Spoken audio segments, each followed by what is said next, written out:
In this lesson, we're going to continue with the concept of complex fractions, but these are going to look a little different, and I'm going to call them type 2.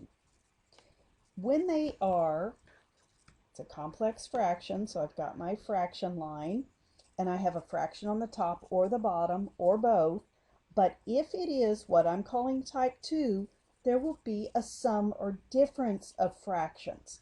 For instance, if I have 1/2 plus 1/3 over 4/5. This would be type 2 because I have the sum of fractions. It is not simply one fraction over one fraction.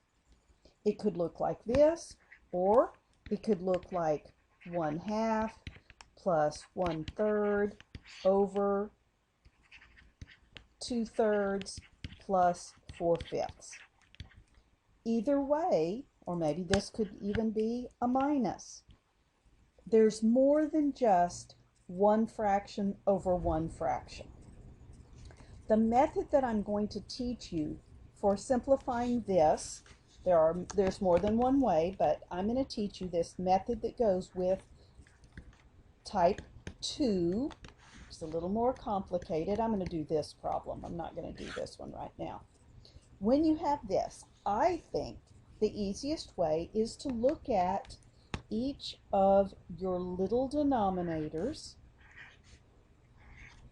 and find the least common denominator of all of those. 2 and 3 would both go into 6, and 6 and 5 will both go into 30. 30 is the least common denominator, sometimes called the least common multiple, but the least common denominator is 30. Now, I'm not going to put those fractions over 30. Here's what I'm going to do. I've got 1/2, I'm going to spread it out a little, plus 1/3 over 4/5. I'm going to multiply this rational expression by the number 1. Now, number 1 takes a lot of forms. The form I'm going to take is 30 over 30. 30 over 30 is the number 1. I'm going to write it in red. I'm going to multiply the top by 30. It will get distributed. So I'll have 30 times that part. It will get distributed over here, and it'll be 30 times that one. I put it over 1 because I'm multiplying it times another fraction. And I'm going to multiply 30 over 1 times that. It gets multiplied by every term, whether they're fractions or not. So if there's a plus or a minus of fractions, I'm going to find the common denominator, and then I'm going to multiply each one of them. Let's look at each one of these. All right, let's look at this one. 2 goes into itself once. 2 goes into 30 15 times.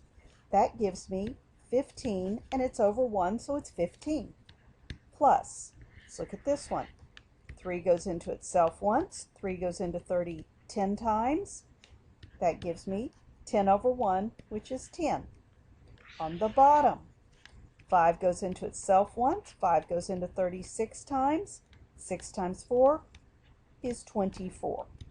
Because it was the least common denominator, each one of these little denominators divided into it.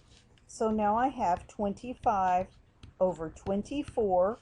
If I can reduce that, I do, but that is simplified. 25 over 24 is much simpler than the original. So type 2, we're going to multiply by the LCD over the LCD, which is the number 1. So I'm not changing a value. I'm multiplying by 1. Let me show you. All right, here are some examples of simplifying complex fractions that I have designated as type 2. You can tell that they are of this type because I have more than just a single fraction on top and a single fraction on bottom. You can see in this fraction that if I'm going to treat this as type 2, that I have a denominator of 4 and a denominator of 4. That means that my least common denominator is 4. Now you can make it a little easier to write this by simply saying, okay, I'm going to multiply 4 times 3. I'm going to multiply 4 times the fraction, and let me put that 4 over 1 because I am multiplying by a fraction. Multiply 4 times 1 and multiply 4 over 1 times that fraction. I have got 1, 2, 3, 4 products to simplify. The first one, 4 times 3 is 12. This product, the 4's divide out. Some people say cancel out. It's really divide out, leaving little ones behind, and I end up with plus 2 times 1 is 2. And it's over 1, so I don't write over 1. The denominator, 4 times 1 is 4. The last product, 4 goes in there once, 4 goes in there once, and once again I'm left with 2. Add the top for 14, add the bottom for 6, simplify or reduce this. 2 goes in there 7 times, 2 goes in there 3 times. I end up with 7 over 3. This very complicated fraction turns into 7 over 3. Using this least common denominator, multiplying the top and the bottom by 4, which means I multiplied it really by the number 1, 4 over 4 is 1, gave me a simplified version. All right, let's look at the next one. This is type 2 problem because I have a difference on top, I have a sum on bottom, but I have more than just a single fraction over a single fraction. The little denominators are x and 7x. That means that my least common denominator is 7x. I'm going to multiply 7x times 3. I'm going to multiply 7x over 1 times 4 over x. I'm going to multiply 7x times x and 7x over 1 times the last fraction. All right, let's look at this product first. I have 4 products to simplify. 7x times 3 is 21x. Minus sign from right here. Now, for this product, this x goes in here once, this x goes in there. I left with 4 times 7, ones are on bottom, so 4 times 7 is 28. First product on the bottom, nothing to divide out because there's no fractions, and I end up with 7x squared.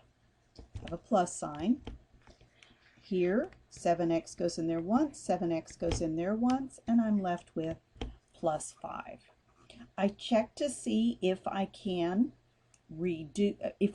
factor and therefore reduce. Now you can factor the top because 7 is a common factor. So that's going to be 7 times 3x minus 4. I just factored out the greatest common factor. There's no way to factor on the bottom, so it's 7x squared plus 5. You could put it in parentheses. That did not help us reduce. This 7 is a factor on top. It is just part of one term on the bottom, so it is not considered a factor of the denominator. You could put this as an answer or this as an answer, either one of them. Let's look at number 3. This is still type 2. You only have one fraction on top, but you have 2 on bottom. So I'll use my type 2 method. This denominator is xy, this one is y, this one is x. That means that my LCD will be xy. I will multiply xy over 1 times the only fraction on top. I will multiply xy over 1 times this fraction and xy over 1 times this fraction. So let me circle those. Here's the first one. The xy's divide out, and I'm left on top with 16x squared minus y squared. Next, I have this product. Y goes in there once, y cancels out there, and I am left with 4x. This x and this 4. I have a minus sign from right here. Then, looking here, the x's divide out, and I am left with 1 times y, which is y, and it's over 1. Okay, I've done all the canceling that I can do. Now, I want to see if I can factor and reduce. Now, sometimes I use the word reduce, and the math book always uses simplify. The numerator is the difference of two squares, so it factors into 4x plus y times 4x minus y. The denominator is simply the binomial 4x minus y, and it can't be factored any further. Common factor? Yes, I have a 4x minus y. That leaves me with the expression 4x plus y. It's over 1. I don't put the over 1. So first I take care of simplifying the complex nature of this so that it is no longer fractions within fractions, but then I always have to check and see if I can factor and therefore reduce. Let's look at the next one. Looking at this, it is type 2. I have an x squared, an x squared, and an x as my denominators. That means that my common denominator will be x squared. I will multiply this fraction by x squared over 1, this fraction by x squared over 1, this one by x squared over 1, and this one by x squared over 1. You're multiplying by x squared over x squared, but you're distributing it to all of the terms. All right, let's take a look here. This x divides out one of those x's, leaving an x. I now have an x times a 2, which is 2x. I have a plus sign right here, and I want to do this product. The x squareds completely divide out, and I have plus 5. Down here, the x squareds divide out, and I get 4. You can't really see it very well anymore because I've written on it, but that's a minus sign. This x divides out one of those, leaving a single x. I have 25 times x, which is 25x. Can you factor and therefore reduce? You cannot factor 2x plus 5. You cannot factor 4 minus 25x. Now, you could factor this if this were 25x squared. It would be the difference of squares, but it's not. So we are done. All right, last one to take a look at, and then you can hopefully be successful with your homework. This is a type 2 because of those pluses and minuses.